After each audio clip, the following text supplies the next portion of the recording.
नमस्कार। आपका अखबार के YouTube चैनल पर आपका स्वागत है। मैं हूं प्रदीप सिंह।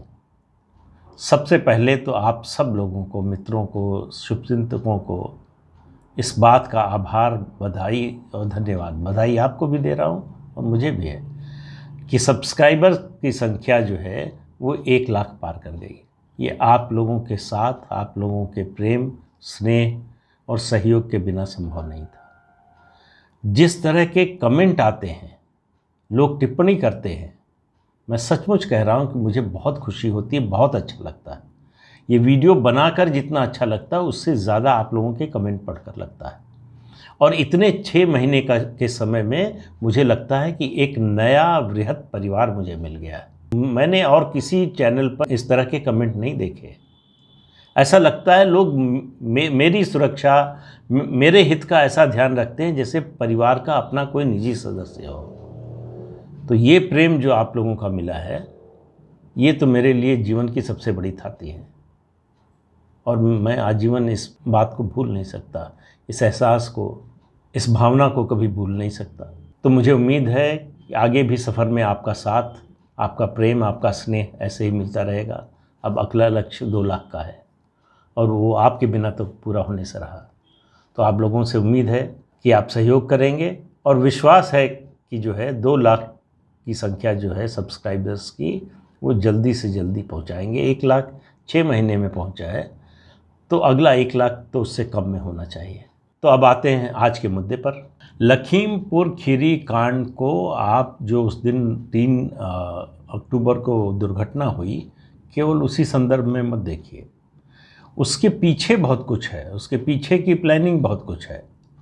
ये मुद्दा कोई आज का नहीं है। जो लखीमपुर खीरी में जो कुछ हुआ है उसकी तैयारी बहुत पुरानी है और उसका कारण उससे भी ज़्यादा पुराना है। मैंने एक वीडियो में पहले बताया था आपको कि 1947 में जब पश्चिमी पंजाब से सिख समुदाय के बहुत से लोग आए वहाँ अपनी ज़मीनें छोड़कर, तो बहुत जगह उनको देश में बसाया गया और इसमें तराई के क्षेत्र का भी इलाका था।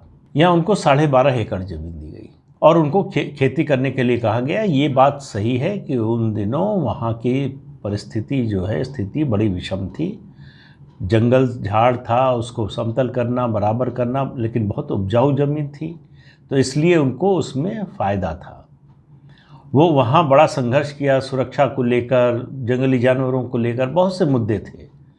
जो लड़ाई उस समय जो लोग आए थे सिख समुदाय से, उन्होंने लड़ी, इसमें कोई दो राय नहीं। लेकिन उसके बाद जो हुआ, इस इलाके में 2 जनजातियां मुख्य रूप से थीं, थारू और बुक्सा।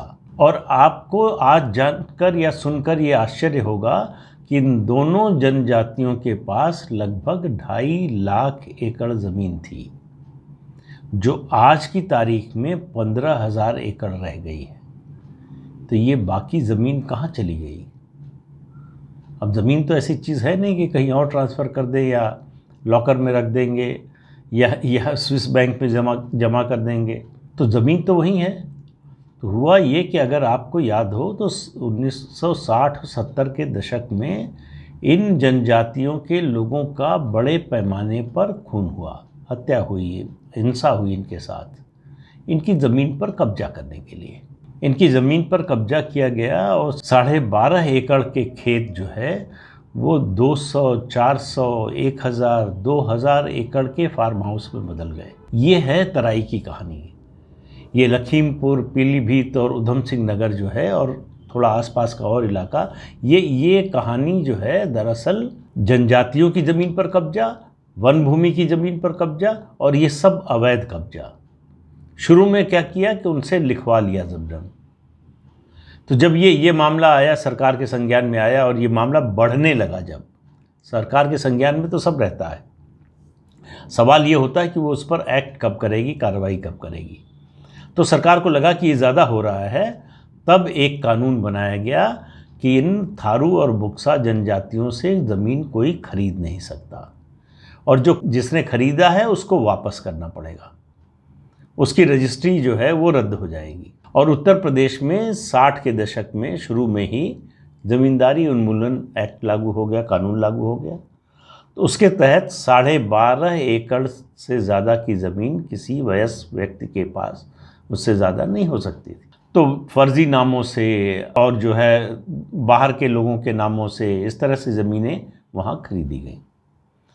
और ये भी आप लोगों में से बहुत से लोगों को पता होगा कि इस इलाके में, ये लखीमपुर खीरी, उधम सिंह नगर, पीलीभीत में पंजाब के अकाली दल के नेताओं, प्रकाश सिंह बादल का परिवार भी इसमें शामिल है, उनके परिवार के लोग, रिश्तेदार और अकाली दल के दूसरे नेताओं, कांग्रेस के बड़े नेताओं जो सिख नेता हैं, उनके फार्म हाउस हैं यहाँ पर।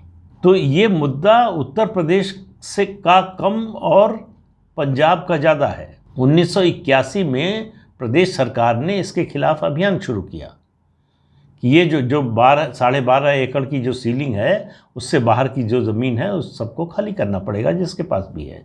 और उसी समय 1981-82 में ही, उसी दौरान पंजाब में अलगाववाद और खालिस्तान का जो है मुद्दा गरमाने लगा। तो उसके दबाव में उत्तर प्रदेश सरकार और केंद्र सरकार ने मिलकर इस मामले को दबा दिया, रोक दिया कि इस पर अभी कोई कार्रवाई नहीं होनी चाहिए। तो उसके बाद से कोई कार्रवाई नहीं हुई। वो मामला बड़ा लंबा चला। 84 में जो ऑपरेशन ब्लू स्टार हुआ, उसके बाद स्थिति और बिगड़ी।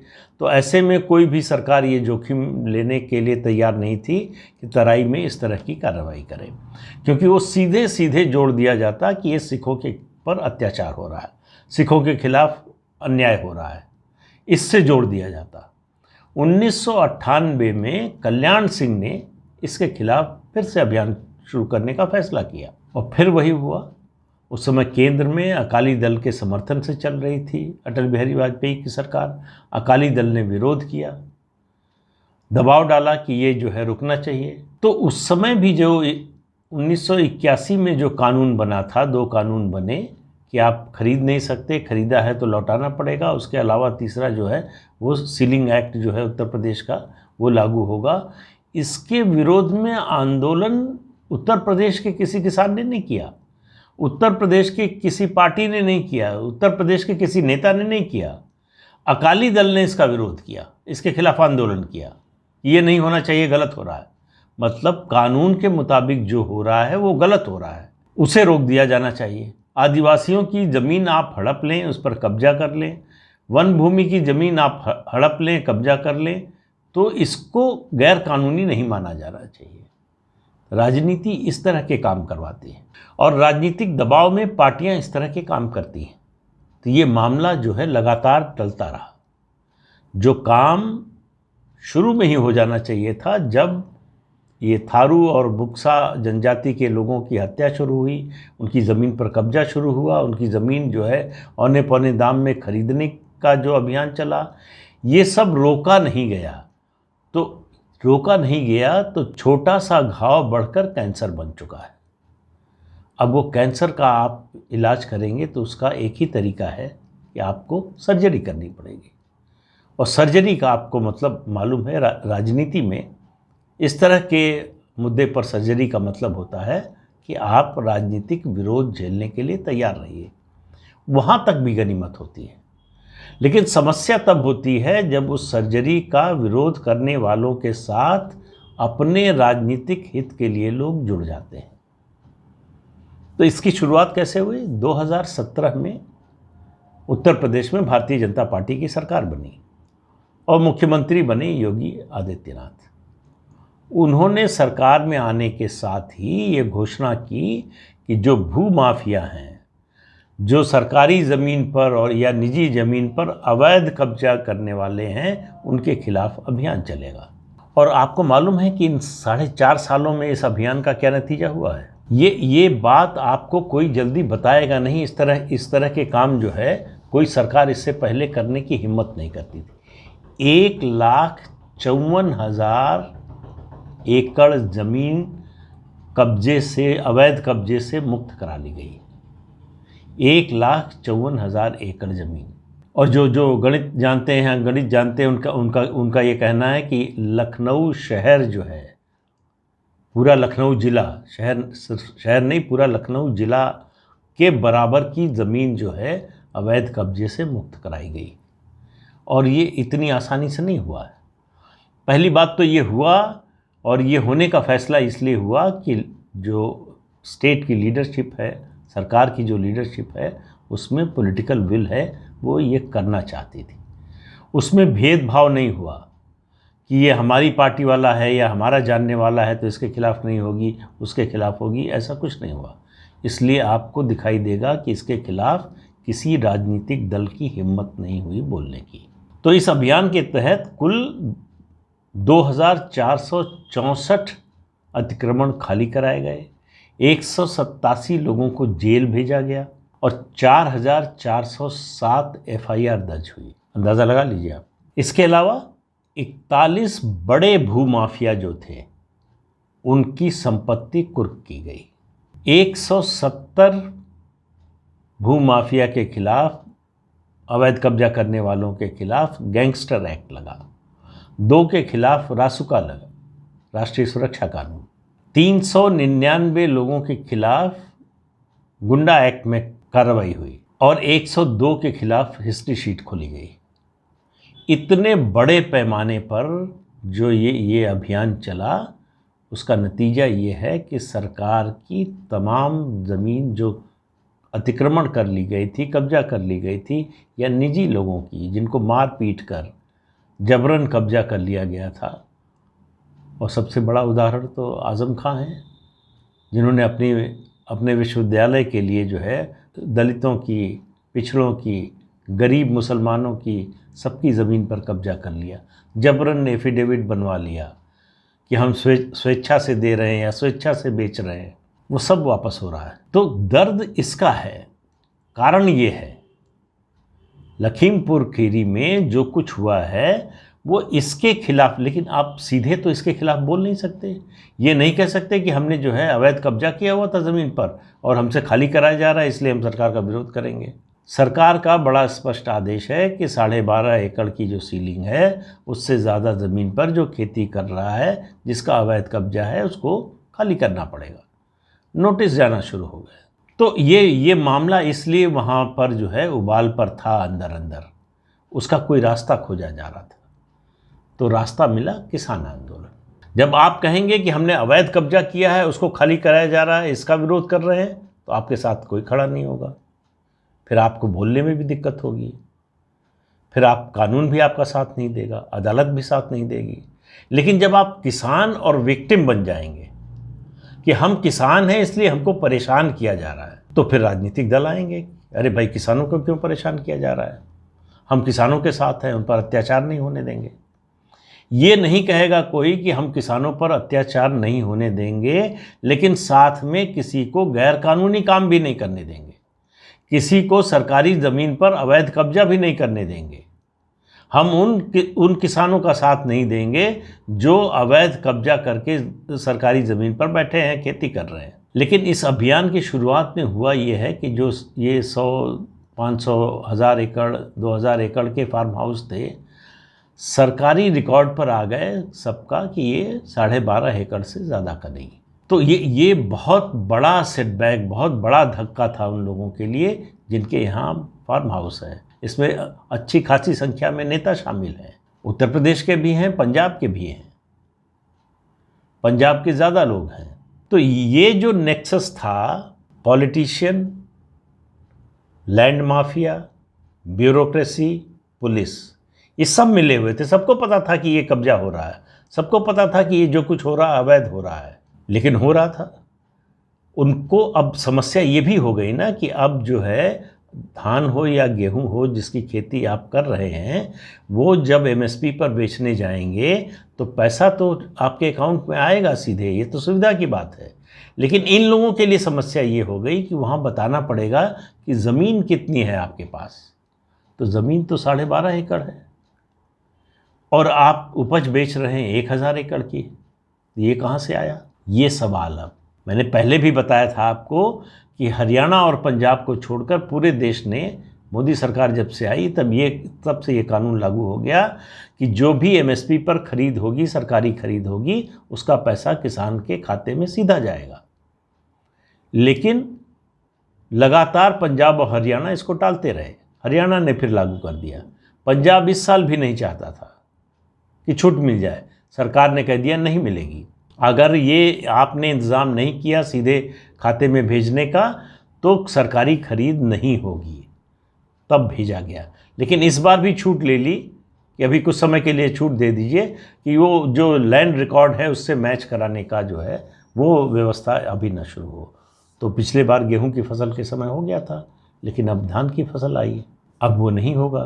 तो ये 3 जो कृषि कानून हैं ये बहाना है। ये जो नेक्सस है, ये जो माफिया है, ये अनाज के धंधे का, मंडियों के धंधे का, ये जो आढ़तिये हैं, ये इन लोगों का जो नेक्सस है, ये गठजोड़ है, इसको खतरा है।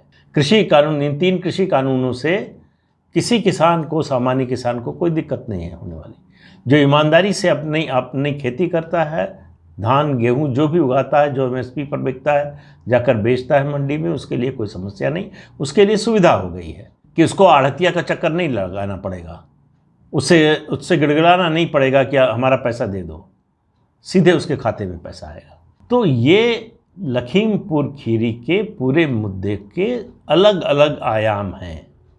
3 अक्टूबर को जो घटना हुई वो उसका एक और फौरी आयाम, और अभी तक जिस तरह से सरकार और पुलिस कार्रवाई कर रही है, आप देखिए घटना होने के तुरंत बाद जो शिकायत हुई उसके आधार पर एफआईआर दर्ज हुई, नामजद एफआईआर दर्ज हुई, 302 और बाकी जो भी धाराएं हो सकती थी, लग सकती थी, सब लगाई गई। मेरी समझ से जो सरकार की ढिलाई हुई, गलती हुई, वो 4 दिन आशीष मिश्रा की गिरफ्तारी या उनसे पूछताछ नहीं होना। अगर 4 दिन पहले ये हो गया होता तो शायद स्थिति जो है सरकार के ज़्यादा पक्ष में होती, लेकिन उसके बाद भी गिरफ्तारी हो गई, पूछताछ चल रही है। पहले पूछताछ हुई, अब रिमांड पर लेकर पूछताछ हो रही है। तो कानून अपना काम कर रहा है। सुप्रीम कोर्ट ने स्वतः संज्ञान लिया है, सुप्रीम कोर्ट सुनवाई करेगा, वो देखेगा कि किस तरह से चल रहा है, जांच कैसी चल रही है, उसके बारे में निर्देश देगा। लेकिन राजनीति फुल स्टीम पर चल रही है। जो लोग इस पर सिर्फ और सिर्फ राजनीतिक लाभ उठाने की दृष्टि से कर रहे हैं, बाकी किसी से कोई संवेदना नहीं है, उनके लिए, उनको लग रहा है कि ये मुद्दा किसी न किसी तरह से गर्म करो। तो आज अरदास के नाम पर वहाँ लोग जुट रहे हैं, फिर जो है रेल रोको आंदोलन होगा, फिर कुछ और होगा, फिर कुछ और होगा। ये मुद्दे को गरमाए रखने की कोशिश है। और आप लिख कर ले लीजिए, मार्च 2022, जिस दिन चुनाव नतीजे आ जाएंगे या जिस दिन मतदान हो जाएगा, उस तारीख के बाद लखीमपुर जाने वाला आपको कोई नहीं मिलेगा। तो ये जो लखीमपुर का मेला है, ये सिर्फ मार्च 2022 तक का है, और उसमें भी आपको अलगाव दिखाई देगा। उत्तर प्रदेश की जो सबसे बड़ी पार्टी है, उसके नेता ने आज ही का दिन तय किया। आज लखीमपुर खीरी में अरदास का कार्यक्रम घोषित किया, कांग्रेस ने करवाया। अखिलेश यादव कानपुर से अपनी समाजवादी विजय यात्रा पर निकले, लखीमपुर नहीं गए। मायावती तो खैर कहीं निकलती नहीं, तो इसलिए उनके कहीं निकलने या न निकलने का कोई प्रश्न ही नहीं है। तो उत्तर प्रदेश की राजनीति में ये सब अभी चलेगा मार्च 2022 तक। तो आज के अंक में इतना ही। अगले अंक में फिर मिलेंगे किसी नए मुद्दे के साथ। तब तक के लिए इजाज़त दीजिए, नमस्कार। और आपसे फिर अनुरोध है कि ये चैनल देखिए, शेयर कीजिए, लाइक कीजिए और सब्सक्राइब ज़रूर कीजिए।